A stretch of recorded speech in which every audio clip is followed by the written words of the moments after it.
আপনি যদি একজন বিশ্ববিদ্যালয় শিক্ষার্থী হয়ে থাকেন তাহলে অবশ্যই আপনার এই 9টি বই পড়া উচিত। এই বইগুলো পড়লে আপনি আপনার অজান্তেই অনেক উপকৃত হবেন। প্রথমেই রয়েছে দ্য অ্যালকেমিস্ট। পাওলো কোয়েলোর লেখা এই বইটি আত্মবিশ্বাস বাড়ানোর দারুণ এক টেকনিক।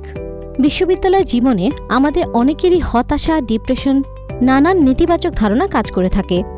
তাই এই বিষয়গুলোকে ঠিকমতো ম্যানেজ করার জন্য সংগ্রহে রাখতে পারেন দ্য অ্যালকেমিস্ট বইটি।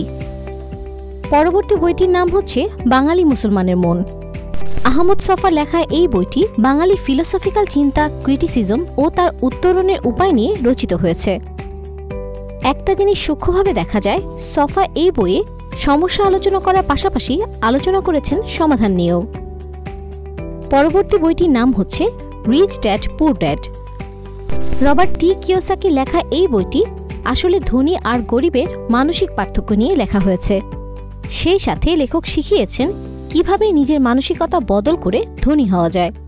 উদ্যোক্তা হতে চাইলে যে কেউই এই বইটি পড়তে পারেন। এখন যে বইটি নিয়ে আলোচনা করব সেই বইটির নাম হচ্ছে খোয়াবনামা।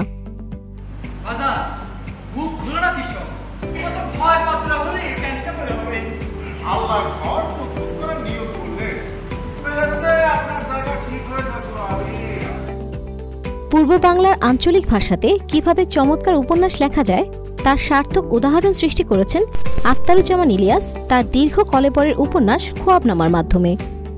এরপর রয়েছে 0 to 1 বই। 0 to 1 বইটিতে একজন উদ্যোক্তা কিভাবে এমন একটি কোম্পানি গড়ে তুলবে যেখানে নতুন এবং অভিনব জিনিস তৈরি হবে তা নিয়ে আলোচনা করা হয়েছে। বর্তমানে আমরা অনেকেই উদ্যোক্তা হতে চাইলেও সফল উদ্যোক্তার সংখ্যা খুবই কম। তাই নিজেকে সঠিক উদ্যোক্তা হিসেবে গড়ে তুলতে হলে সঠিক পথেই হাঁটতে হবে। আর এই সকল উদ্যোক্তাদের জন্যই বইটি লিখেছেন পিটার থিয়েল। এরপর রয়েছে গাভী বৃত্তান্ত বইটি। আহমদ ছফা তার লেখা এই বইটিতে বাংলাদেশের বিশ্ববিদ্যালয়ের অভ্যন্তরীণ কিছু ঘটনা এবং কিছু মানুষের দ্বিমুখী আচরণের মাধ্যমে পুরো সমাজকে ব্যঙ্গ করেছেন। তৎকালীন বিশ্ববিদ্যালয় জীবন, তার রাজনীতি আর মানুষগুলোর দ্বিচারিতা যেন সামনে চলে আসলো এই বইটির মাধ্যমে। আহমদ ছফা এদেশের পাবলিক বিশ্ববিদ্যালয়ের অন্দরমহলের খবর তুলে ধরেছেন কোনো রকম রাগঢাক ছাড়াই। ওনার সেন্স অফ হিউমার অতুলনীয়। 1995 সালে লেখা হলেও দুঃখজনকভাবে বইটি এখনও সমানভাবে প্রাসঙ্গিক। এরপর রয়েছে বিভূতিভূষণ বন্দ্যোপাধ্যায়ের লেখা পথের পাঁচালী বইটি। এই বইটি দূর অতীতের সাথে পল্লী বাংলার জীবনের গ্রামীণ সম্পর্ক দিয়ে শুরু হওয়া একটি উপন্যাস। আমাদের এই চিরায়ত বাংলার আশা, আকাঙ্ক্ষা, নৈরাশ্য বেদনার ছবিসহ দারিদ্র্য লাঞ্ছিত পল্লী গ্রামের বালক বালিকার মনস্তত্ত্বের বিশ্লেষণ করতে লেখক ছিলেন পুরোদমে ব্যস্ত।